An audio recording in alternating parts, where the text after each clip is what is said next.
Olá, meus irmãos, olá, minhas irmãs. É com muita satisfação que nós estamos aqui mais uma vez reunidos para falarmos sobre os postulados da doutrina dos espíritos. O motivo de nós aqui nos encontrarmos é justamente a necessidade de buscarmos compreender todas as nuances que nos são permitidas conhecer acerca do mundo dos espíritos. E nós estamos iniciando do começo, estamos começando do começo. Já estamos no nosso encontro número 7, avançando lentamente na tentativa de compreendermos os fundamentos da doutrina que os espíritos vieram nos apresentar. E neste momento nós vamos falar sobre um tema extremamente importante que inquieta todos nós. Existe vida fora do planeta Terra? Ou é exclusividade deste planeta a existência de vida humana, a existência de vida, aliás, dentro de toda essa imensidão que é o universo? Então, para isso, nós vamos estar falando sobre a pluralidade dos mundos habitados. E, para nós iniciarmos, nós temos aqui uma primeira citação do Kardec, que é a seguinte: as condições de existência dos seres nos diferentes mundos devem ser apropriadas ao meio em que têm de viver. Diz respeito à adaptabilidade do meio onde nós estamos. Nós vamos utilizar esta referência aqui ao longo deste nosso encontro. Essa citação simples, concisa, mas ela guarda uma enormidade de aprendizados muito grande, trazido por Allan Kardec. Ok? Então nós vamos agora esmiuçar um pouco mais o que significa este pilar, dentro dos 5 pilares da doutrina dos espíritos. Então, recapitulando, nós trabalhamos em 5 pilares: fé na existência de Deus, a crença na imortalidade da alma, a crença na reencarnação do espírito, a crença na pluralidade dos mundos habitados e a ciência da comunicabilidade dos espíritos. Esses são os tópicos que nós estamos tendo como pilares da doutrina dos espíritos, e hoje especificamente vamos abordar o quarto, que é a pluralidade dos mundos habitados. O que significa isso? O que a doutrina dos espíritos tem a nos dizer acerca dos mundos, dos diversos planetas que existem no universo? Então, antes de começarmos a adentrar na questão da espiritualidade, vamos entender um pouco essa pergunta, né, como nós colocamos no início. Estamos sozinhos no universo? Temos alguém que nos acompanha? Então, nós vamos trazer as informações que vão nos ajudar a tirarmos essa conclusão, a termos essa resposta. Essas informações foram colhidas por cientistas encarnados, cientistas que estão aqui na matéria, independente do que os espíritos nos dizem, ok? Então, a primeira coisa que nós temos que entender é qual é a dimensão do universo, né? Como é que se calcula o tamanho do universo? Em quilômetros é praticamente impossível, porque é um número muito elevado, é um número muito extenso. Então, existe uma unidade de medida que pode ser utilizada pela ciência, que é o ano-luz. O que é um ano-luz? O ano-luz equivale a 9 trilhões e 500 bilhões de quilômetros, que é uma distância de um ano percorrido na velocidade da luz, que é de 300 mil quilômetros por segundo. O que a ciência chama de universo observável é a reunião de todas as coisas no universo que podem ser vistas através de aparelhagem. Lembrando que a humanidade, ao longo do tempo, foi aprimorando a forma de enxergar o universo através de equipamentos rudimentares, e até os dias atuais, que nós dispomos de satélites, dispomos de telescópios, estações espaciais. Existe muita tecnologia que, para os nossos olhos, é tecnologia de ponta, mas em se tratando de evolução, ainda estamos muito atrás, vamos dizer assim, em relação a planetas muito evoluídos em termos tecnológicos. Nós vamos trabalhar com o que nós temos hoje, né? Então, utilizando todos esses equipamentos, todas essas ferramentas, nós conseguimos estabelecer o que é o universo observável, aquilo que o ser humano consegue alcançar, ok? E outra coisa que é importante perceber é que este universo observável, naturalmente, em função do incremento tecnológico, ele vai se ampliando. Então, o que há 100 anos atrás o ser humano dizia que era o universo, hoje em dia já se mostrou que é muito reduzido. O que que significa? Que essa medida que nós temos hoje, as informações que nós temos hoje, fatalmente, em muito pouco tempo, será cientificamente superada, será cientificamente ultrapassada. Então, por isso que é importante a gente não ter na ciência uma coisa acabada, um fato encerrado. O que existe na ciência é até onde nós conseguimos chegar, até onde nós conseguimos alcançar. A ciência nunca será plena, ela nunca será um fato acabado. Sempre existirão novos elementos a serem descobertos. Ok? Então, baseando nesse universo observável, a ciência diz que, a partir do Big Bang, que é considerado pelo ser humano, pelos cientistas humanos, o ponto de partida do universo observável, né, do universo em si, aliás, não só do universo observável, mas do universo em torno, foi calculado que esse Big Bang ocorreu há 13,8 bilhões de anos. Como toda energia que se propaga a partir de um centro, é igual você pegar uma pedrinha, você chega no espelho d'água, você pega uma pedrinha, onde ela caiu ali, onde ela causou o deslocamento de energia, aquilo vai irradiar, vai criar uma área de 360 graus e vai se expandir. Então, se levarmos em consideração que, do ponto de vista onde nós estamos, né, o Big Bang ocorreu há 13,8 bilhões de anos para cá, significa bilhões de anos-luz, é importante deixar bem claro, 3,8 bilhões de anos-luz. Significa que o raio do universo, sabendo que o Big Bang foi uma explosão e que irradiou, o universo tem um diâmetro, uma dimensão de 27,6 bilhões de anos-luz. Essa é a medida que o ser humano consegue constatar a partir do elemento Big Bang.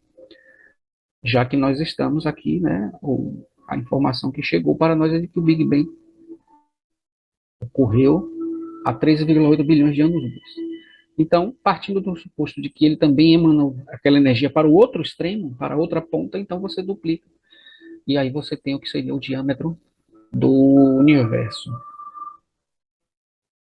E do ponto de vista de número de galáxias? No número de galáxias, nós temos que o campo ultraprofundo do Hubble, do telescópio Hubble, permite estimar o número de galáxias do universo observável é cerca de 200 bilhões de galáxias. Isso é o que a ciência já consegue constatar, mesmo que esse número seja estimado. É uma informação que, aos olhos da ciência, é um número verossímil, é um número possível.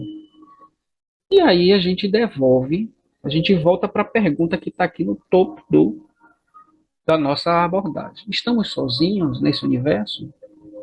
Como é que Deus pode ter criado? Ainda que se limite a esse campo que a humanidade já consegue constatar, que não é pequeno, a gente consegue compreender de que somente na Terra existe vida e o restante das outras criações servem de quê? Qual é o aprendizado que nós podemos ter acerca do universo? Será que o universo é apenas uma existência sem utilidade, que não serve para nada? Se nós olhamos para o universo como se a Terra fosse o centro, ou seja, como se tudo tivesse que ter alguma ligação com a Terra, pode até ser que Deus criou em vão, né? Seria mais ou menos esse entendimento. Mas quando nós começamos a observar a Terra como parte de um universo e não como centro da existência, como centro de tudo, nós conseguimos pelo menos abrir o horizonte de que existem outros elementos, existem outras utilidades, existem outras composições que talvez nós não estejamos ainda preparados para compreender. E em cima disso, nós não estamos ainda preparados para dimensionar, estabelecer a natureza do universo em termos, inclusive, de vida. Até porque existe um outro elemento, uma outra composição, de que a nossa forma de vida tende a não ser a única forma de vida. Porque nós aprendemos, né, naturalmente nós temos a nossa razão, nós temos o nosso entendimento de que vida é isso que nós temos. Nascer, crescer, evoluir, reproduzir e morrer. É o ciclo da vida, não é isso que a gente aprende na escola? Então a gente passa a perceber que talvez não seja esse o elemento central. Do ponto de vista de vida absoluta, será que é somente esse estilo de vida que existe? E aí a gente já, de cara, observando essa imensidão toda criada por Deus, a gente chega à constatação de que não é possível que Deus tenha criado o universo para ser um grande vazio, para ser uma grande inutilidade aos nossos olhos, aos olhos da Terra, ok? Então a gente consegue já de antemão perceber que não teria razão de ser, se nós levamos em consideração que Deus é um ser extremamente, que é uma inteligência suprema, que é uma energia suprema, uma soberania incrível em termos de evolução, em termos de dimensão e de natureza e de essência. Deus jamais criaria tudo isso para não ter uma utilidade, para não ter um fim maior. E que a nossa Constituição talvez não nos permita perceber o que seria essa natureza do universo, essa natureza cósmica. Okay? Então vamos avançar um pouco nesse nosso entendimento. Vamos trazer um trecho do Evangelho de João. João nos diz o seguinte: não se turbe o vosso coração. Crede em Deus. Crede também em mim. Há muitas moradas na casa de meu pai. Se assim não fosse, eu vos teria dito, pois vou preparar-vos o lugar. E depois que eu me for e vos aparelhar o lugar, virei outra vez e tomar-vos-ei para mim, para que lá onde estiver, estejais vós também. Qual que é a importância de nós entendermos isso aqui? Vamos por partes, né? Porque as mensagens do Cristo eram sempre mensagens muito condensadas, e aí a gente precisa expandir, a gente precisa tratar cada palavrinha.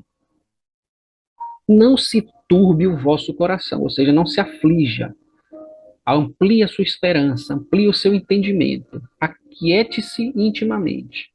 Creia em Deus, creia também em mim. Ou seja, estabelece-se aí uma ligação entre Deus e ele, uma ligação íntima, uma ligação forte. Há muitas moradas na casa de meu pai. É uma figura alegórica para espíritos encarnados, para um povo que sequer sabia, sequer compreendia de fato o que era a vida espiritual e ainda enxergava a vida espiritual a muita distância. A vida espiritual estava muito restrita apenas aos deuses, a vida sobrenatural, vamos dizer assim. Então, o que é que Jesus nos diz? Que tem muitas moradas. Que moradas seriam essas? Seriam casas? Seriam tendas? Seriam fortalezas? Seriam castelos, palácios? O que seria? Seriam moradas na casa do meu pai. Ambientes de residência. E aí ele já amplia o contexto de que casa, de morada, não é apenas uma casa, não é apenas uma habitação. E isso está restrito à matéria. Quando ele está ampliando o horizonte da mente humana naquele momento, para que existe algo além, o que ele está querendo dizer é isso, existe muita coisa além disso que nós vemos aqui. Existe algo muito mais grandioso na casa de meu pai. O que seria a casa do pai? O grande universo, não é isso? O grande universo. Se assim não fosse, se essa não fosse a verdade, eu vos teria dito, ou seja, eu sou a verdade, o caminho e a luz. Então, se isso não fosse verdade, eu vos teria dito, pois vou preparar-vos um lugar. O que isso quer dizer? Vos preparar-vos um lugar. Isso já nos dá um entendimento de que o lugar não é um ambiente pronto, é um ambiente preparado, é um ambiente que passa por um processo evolutivo, um processo de aprimoramento. Ele está convidando, observe como é a construção do raciocínio do Cristo, né? Primeiro ele acalma o coração, calma, não se inquiete. Acredite em Deus, acredite nas coisas do nosso Mestre. E acredite em mim que sou enviado de Deus para te trazer essas coisas. E eu vos digo que existem muitas moradias neste grande universo. E se isso não fosse verdade, eu lhe teria dito. Pois eu vou lhe preparar o lugar. Eu vou ajustar o lugar para a sua existência. E isso quer dizer que nós também estamos em processo de adaptação. E isso tem a ver com a primeira mensagem que nós vimos na tela de abertura, quando Allan Kardec nos fala que deve existir um ajuste entre o ambiente a ser ocupado e os espíritos que devem ocupar aquele lugar. E aí Jesus conclui avança dizendo: e depois que eu me for e vos aparelhar o lugar, virei outra vez e tomar-vos-ei para mim. Pausa aqui. O que ele quer dizer com isso?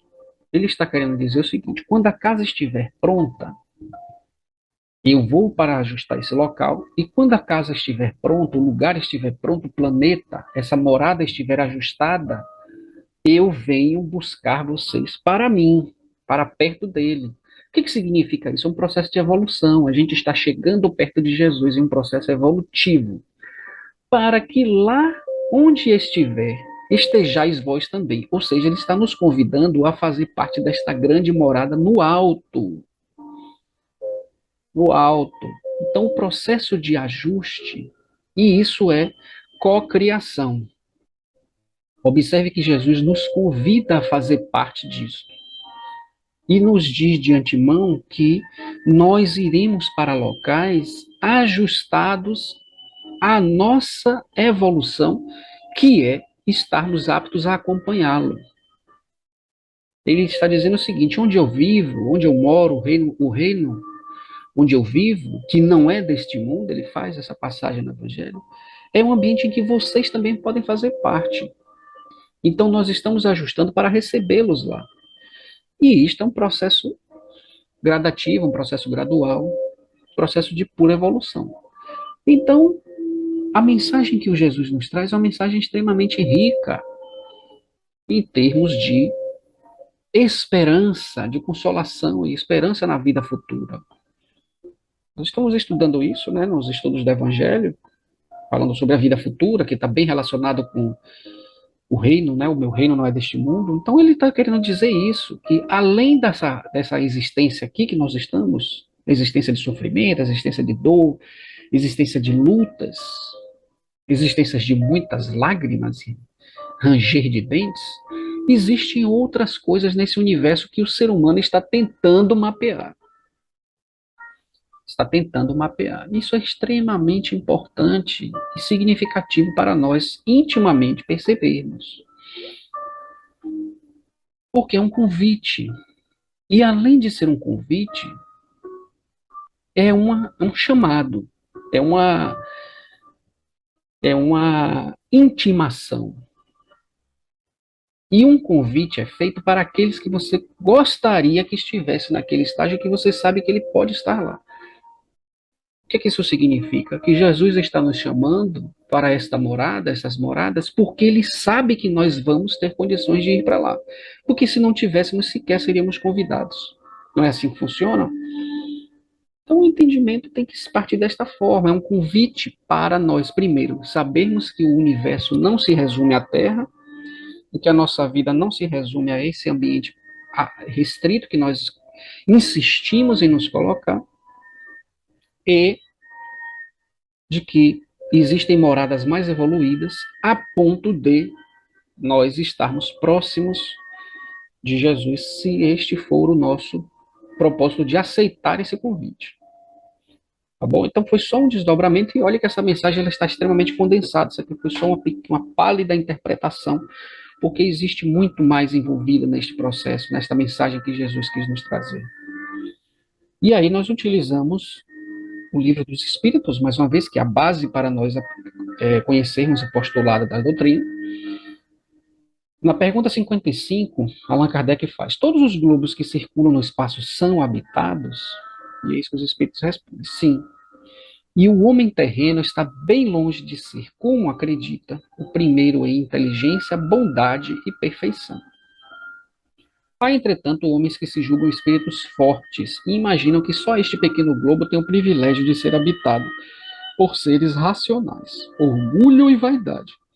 Creem que Deus criou o universo somente para eles. É aquilo que a gente acabou de conversar na página anterior. Nós ainda não conseguimos sequer perceber a vida.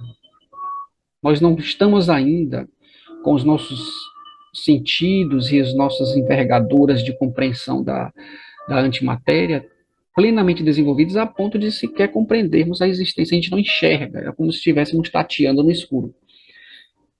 Correto? É como se nós estivéssemos em uma grande casa e nós vivêssemos em um calabouço e a gente achar que dali a gente consegue ter um mapeamento de tudo que existe nessa casa. Desde quando nós sabemos que não é desta forma que funciona. Por quê? Porque nós não temos ainda condições nem de evolução suficiente do ponto de vista moral, nem intelectual, nem tecnológico para captar as coisas do universo, essas vidas e esses elementais do universo que estão por aí a toda parte. E por que isso não nos é dado?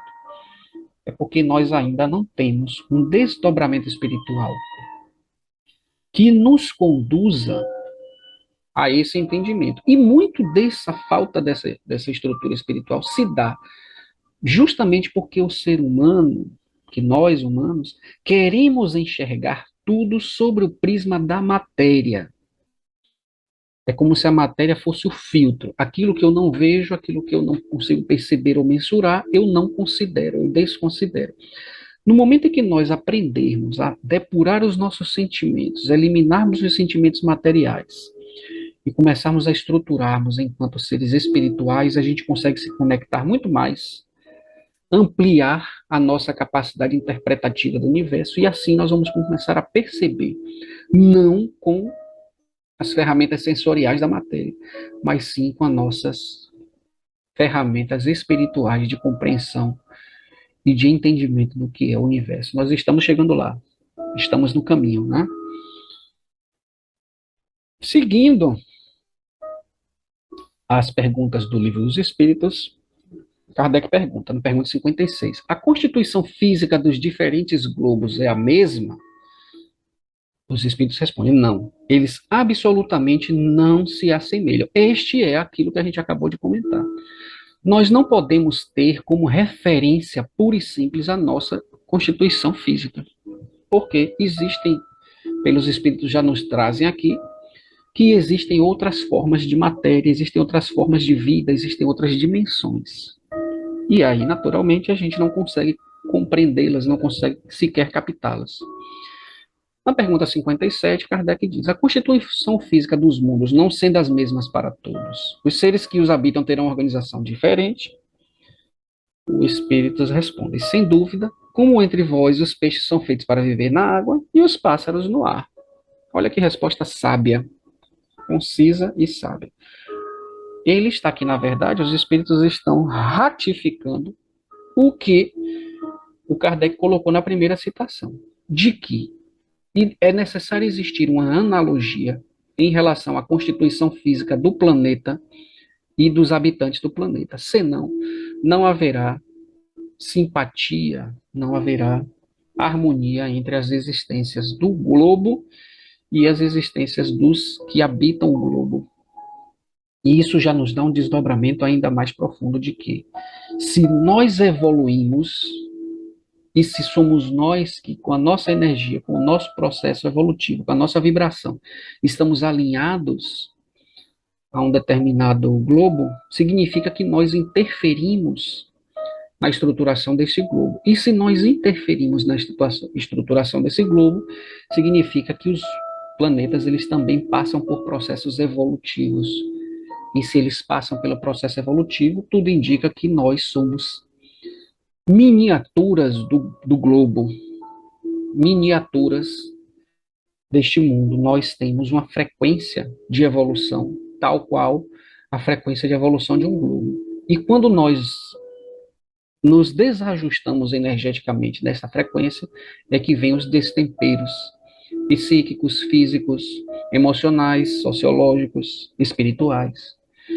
E se todos os globos possuem constituições físicas diferentes e eles habitam o universo, significa que o universo também é um corpo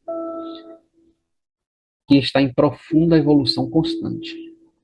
Porque se assim não fosse, nós poderíamos dizer que Deus teria chegado no limite da criação. Correto? E desde quando nós sabemos que Deus nunca parou de criar, nunca parou de desenvolver-se. Então, a constituição física dos mundos não é igual de um para o outro. Existem planetas que estão na nossa própria galáxia, estão no nosso próprio sistema solar, que possuem constituições físicas diferentes da nossa. E isso é muito importante para estabelecer que tipo de matéria vai conseguir habitar aquele planeta, habitar aquele orbe, aquela morada. correto? Então, a constituição física do ponto de vista de pressão atmosférica, umidade, temperatura, gravidade. Júpiter, por exemplo, que é um dos planetas mais evoluídos, se não o mais evoluído do nosso sistema solar, é um planeta gasoso. Que tipo de estrutura física pode habitar um planeta gasoso? Ah, o ser humano não conseguiria viver lá, claro, porque a nossa constituição física foi feita, está adaptada para este orbe aqui. Chegará um momento em que nós estaremos aptos a morar em outro planeta, ou então, quiçá, na Terra já em um processo evolutivo, um processo mais avançado. Tá bom? Então, esse entendimento nos ajuda a compreender que nós ainda estamos em processo de evolução, a Terra está no processo de evolução, assim como outros planetas também estão, e nós temos outros planetas que estão em estágios inferiores ao nosso. Então, nós vamos aqui agora, dentro da doutrina dos espíritos, em escala de evolução, porém, é uma escala genérica, porque existem inúmeros níveis de evolução, né? Mas aí você pode fazer um agrupamento de 5 tipos, de 5 classes de mundos habitados.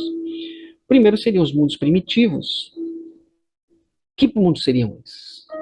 Os mundos primitivos são aqueles em que ainda não impera a evolução que, por exemplo, nós alcançamos. É um mundo onde a vida orgânica se estabelece, a vida enquanto manifestação dos elementais da natureza do ponto de vista orgânico. Então ainda não existe vida inteligente que nós conhecemos como vida inteligente racional, mas é um orbe que está sendo preparado para ser um habitat de espíritos que já tenham algum entendimento, que é a segunda classe, que são os planetas de expiações e provas. Por que existem planetas de expiações e provas? Fica parecendo que a humanidade precisa passar pelo sofrimento, precisa passar pelas tormentas para evoluir? Não necessariamente. O que ocorre são os resgates, as necessidades que nós temos e a harmonia de vibração. Espíritos primitivos não têm ainda a envergadura moral e a envergadura intelectual que aqueles espíritos que já estão mais à frente. Então, o planeta de expiações e provas são os planetas escola, são os planetas disciplinadores, tal qual o que nós habitamos hoje. A Terra é um planeta que está num estágio de expiação e provas. Deixou de ser um planeta primitivo, onde tudo era caos, onde as condições climáticas eram terríveis, onde praticamente não existia vida animal, onde não existia vida humana. E eis que nós nos encontramos em um planeta de expiações e provas, um momento em que nós já estamos evoluindo pela experiência de vida, pelas nossas capacidades de reflexão, de entendimento, de escolha do certo e do errado, coisas que no mundo primitivo a gente não tinha ainda, porque sequer a vida humana, sequer a vida orgânica, aliás, teria se manifestado. Nós estamos nesse processo de transição que se encontra aqui entre um planeta de expiações e provas para um planeta de regeneração. Estamos nesse clímax dessa transição. Não estaremos nos transformando de uma hora para outra em um planeta de expiações e provas para um planeta de regeneração. Inclusive, todo esse caos, vamos dizer assim, que a gente enxerga, que a gente inclusive acredita que esteja acontecendo no planeta, faz parte desta transição. É como uma grande reforma, gosto muito de usar essa analogia, é como uma grande reforma que você sai de uma casa com um processo desestruturado e você quer fazer uma melhoria. Então, até você alcançar essa melhoria, as condições durante a reforma ficam piores até do que como a casa estava. A casa estava pelo menos habitável, aquele cômodo estava pelo menos habitável, mas agora ele está inabitável, ele não tem condição de ninguém ficar lá, porque tem material, tem resto de escombros, tem material que está jogado lá e que tem instalações que não foram feitas ainda. Então ele está em estado pior durante a transição, durante a reforma, em estado pior até do que ele estava. Mas eis que se encerra a reforma, lentamente a reforma vai se encerrando, e aí você terá uma casa, ou terá um cômodo muito mais estruturado, muito melhor, acabado, não é isso?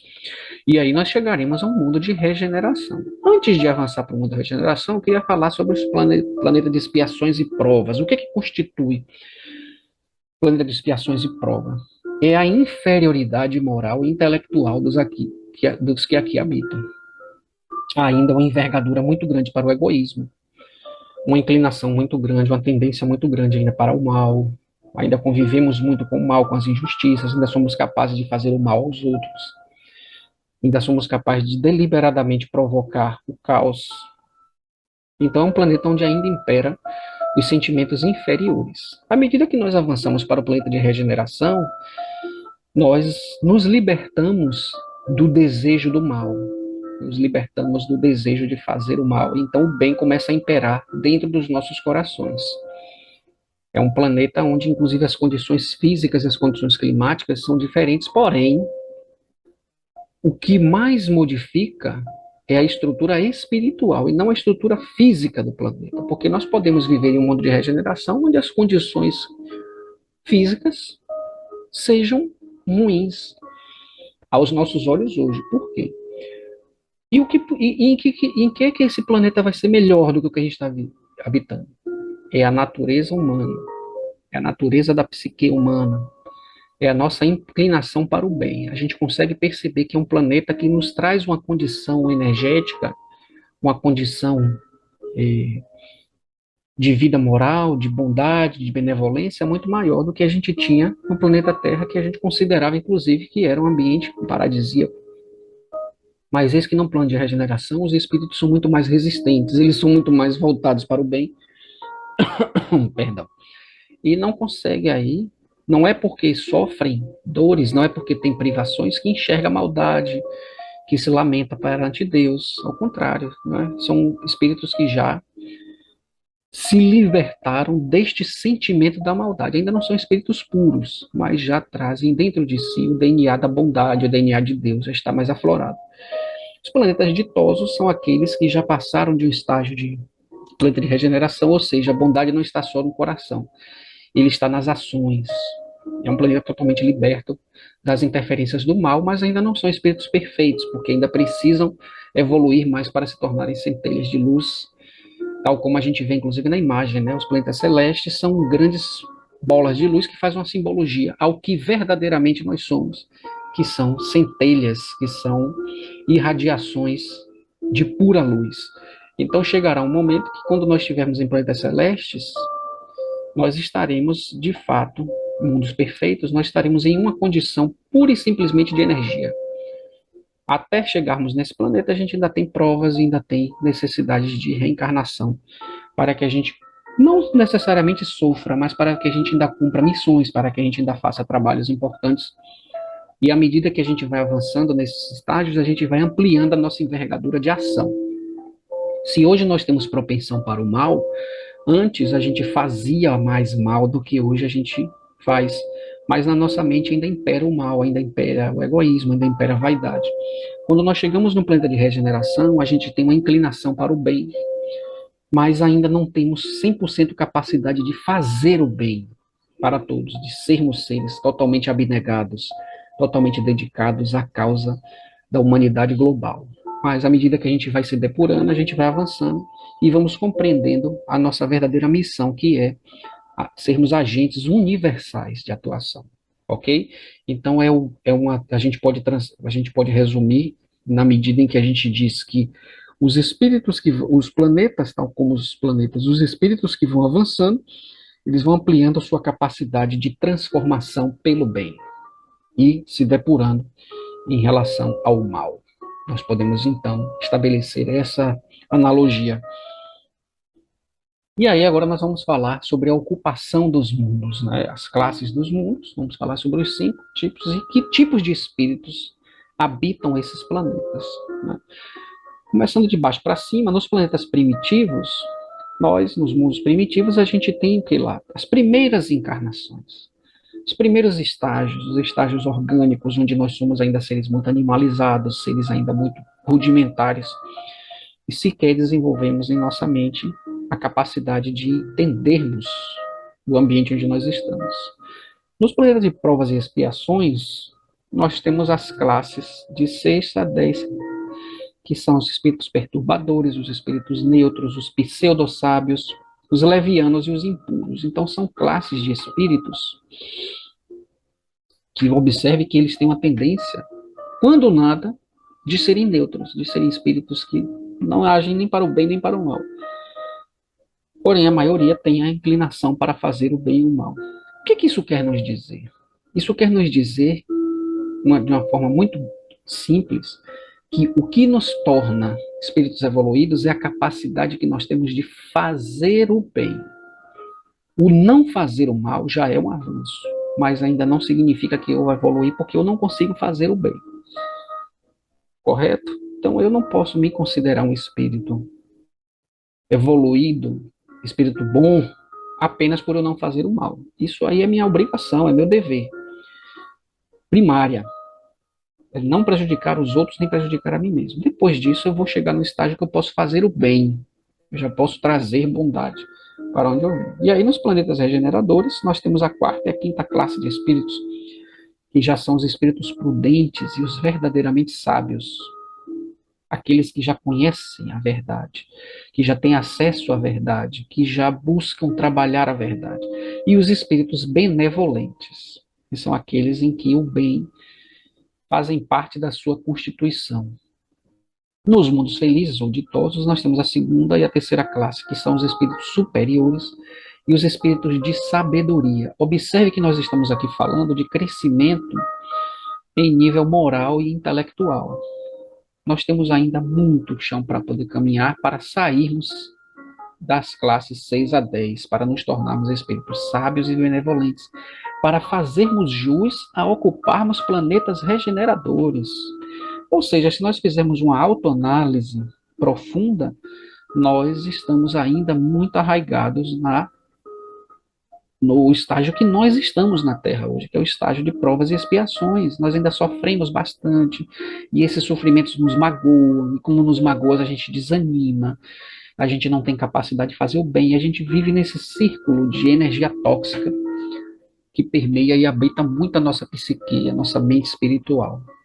Então, para a gente dar esse salto de qualidade, a gente precisa se instruir, a gente precisa se amparar na espiritualidade, a gente precisa se amparar na bondade de Deus e nos colocarmos à disposição do bem verdadeiramente. E lentamente irmos eliminando da nossa mente as inferioridades que tanto marcaram as nossas existências até então, para que a gente um dia consiga ter obtido tanta sabedoria, tanto conhecimento, que a gente chegue em um mundo de felicidade. E a partir de então, a gente vai fazer as últimas depurações para alcançarmos os mundos celestes e nos tornarmos puro espírito, sem as máculas das reencarnações que nós temos hoje, que são as encarnações de sofrimento, de provas duríssimas que cada um de nós precisa superar, não é isso? Então, observe aí o quanto nós temos que evoluir. E através dessa escala, que é uma escala naturalmente muito concisa, e a gente tem diversas variáveis entre uma classe e outra, isso aí não são como patentes, vamos dizer assim, né, das Forças Armadas, então não são estágios que você dá um salto de um para o outro, mas assim você vai alcançando lentamente essas gradações. Observamos que, de fato, tal como os Espíritos nos explicaram no Livro dos Espíritos, nós ainda não somos essa belezura toda que a gente imagina, né? Os melhores em entendimento, em perfeição. Por quê? É só observar onde nós nos concentramos em termos de natureza psicológica, natureza espiritual atualmente. E aí nós conseguimos nos perceber de fato na classe entre a 6 e a 10ª. Talvez nós não sejamos espíritos levianos ou não sejamos mais espíritos criminosos, mas nós ainda somos perturbadores, nós ainda somos pseudo-sábios, muito em função do orgulho e da vaidade que habitam nos nossos corações, não é isso?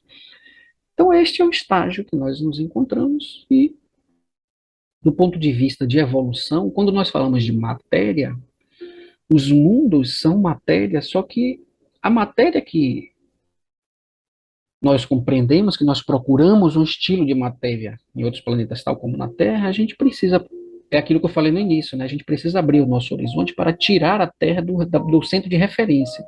E entendemos que nós fazemos parte do grande universo, mas que nós não somos a referência do universo.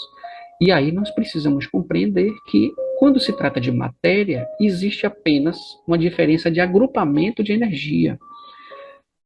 A matéria universal é uma matéria única.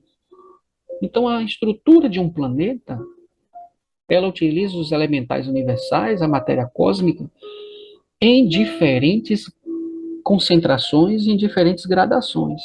Então, o que a matéria está aqui? A matéria que nós temos hoje aqui, ela apenas está mais ou menos condensada, mais ou menos purificada do que em outros orbes, dependendo do grau evolutivo.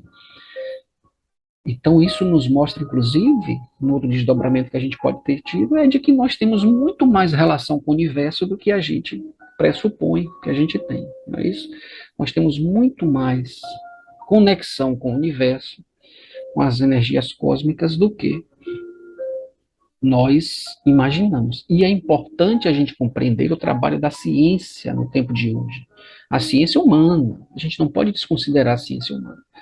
Porque esse anseio que o ser humano tem de conhecer o universo, instintivamente, inconscientemente, é uma necessidade que nós estamos percebendo de aproximação com o universo. Porque até então, nós apenas nos comportamos como se nós fôssemos uma coisa e o universo fosse outra.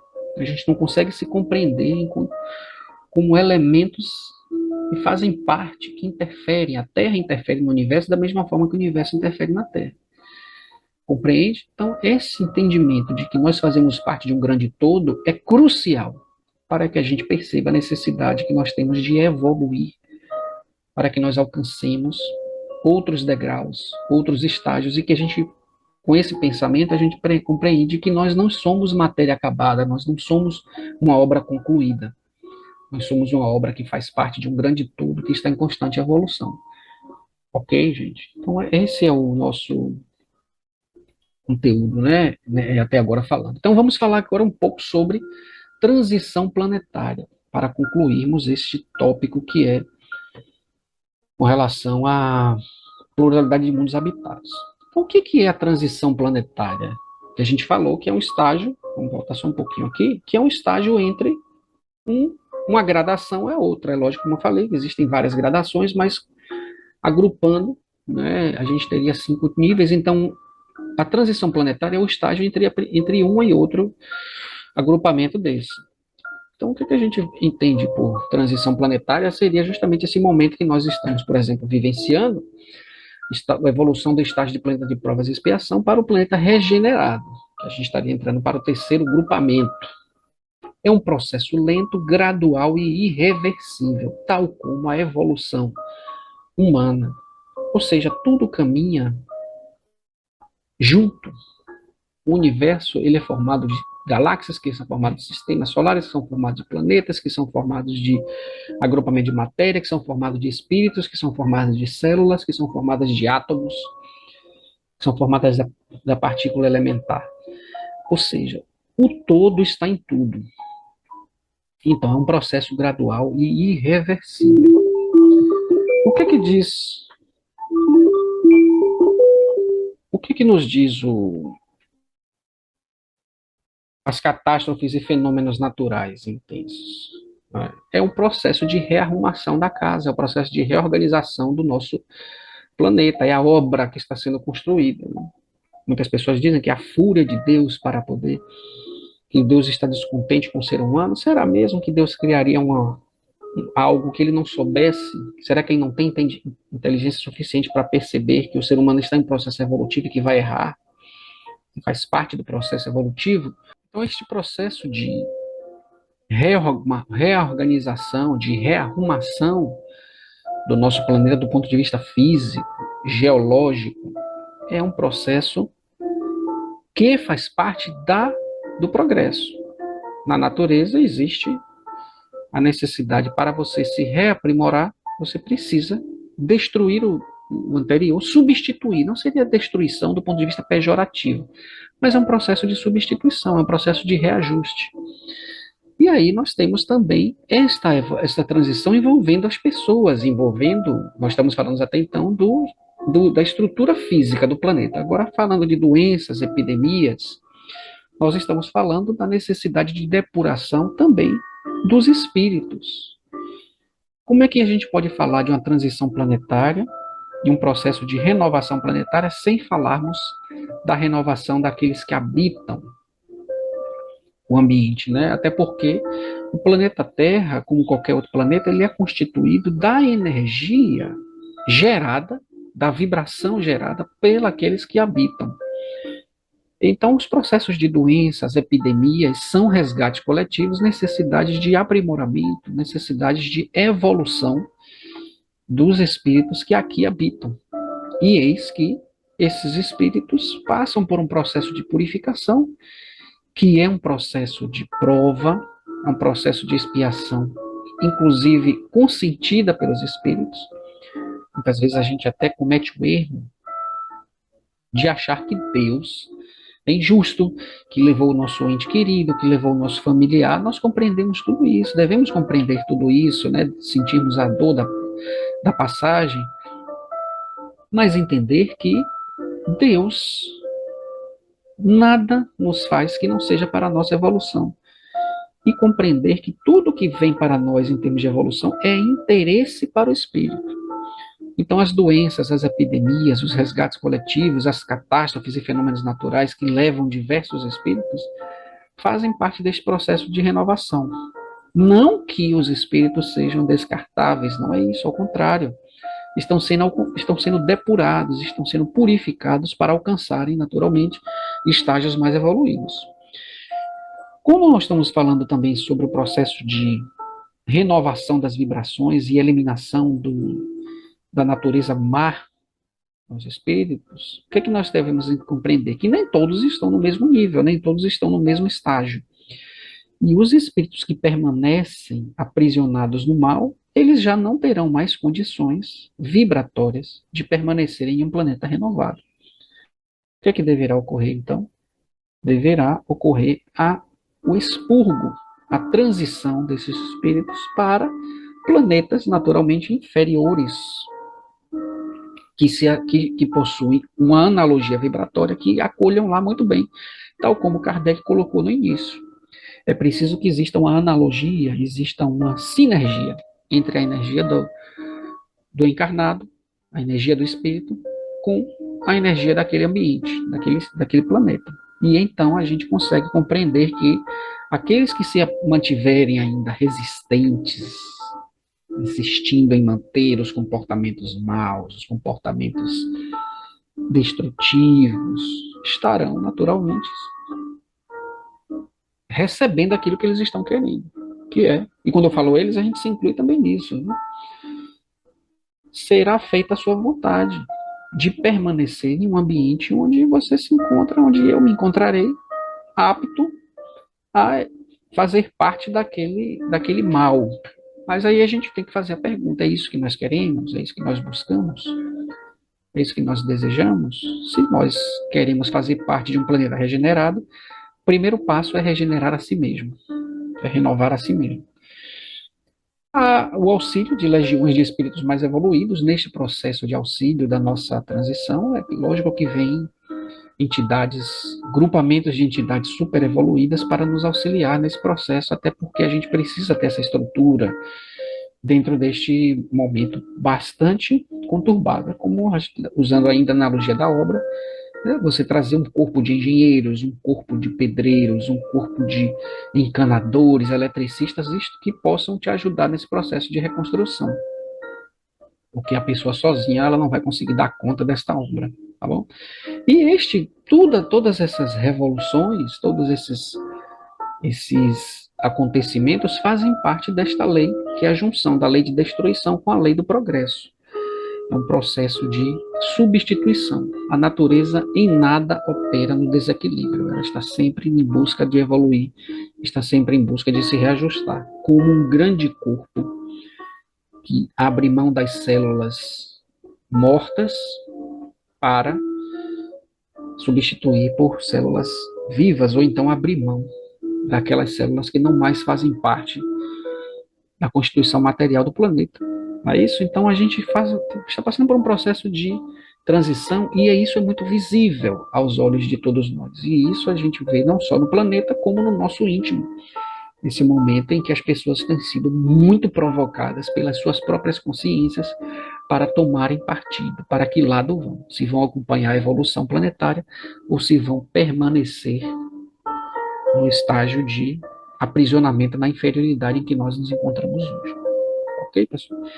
Então, assim, nós encerramos esta parte sobre a pluralidade dos mundos habitados. Esperamos que tenhamos conseguido trazer um auxílio, né, para que a gente possa se situar melhor e, assim, a gente avançar no nosso processo de entendimento e maturação do nosso conhecimento acerca do plano espiritual, do mundo dos espíritos, que é o mundo eterno, do qual nós fazemos parte e estamos temporariamente habitando um corpo material, mas não deixamos de fazer parte do mundo espiritual. Ok, gente? Então, para todos, um excelente dia, que a paz e a espiritualidade de luz estejam nos nossos corações. Obrigado, Deus, por ter nos concedido essa oportunidade e que nós continuemos na nossa jornada de aprendizado, que nós possamos também utilizar esses aprendizados, levarmos adiante, né, através do compartilhamento, através das discussões, através das orientações, e que nós possamos, de fato, fazer jus à, à oportunidade que a espiritualidade está nos dando dentro desse processo de renovação íntima. Ok, gente? Então, fiquem com Deus e até a próxima aula, se Deus quiser.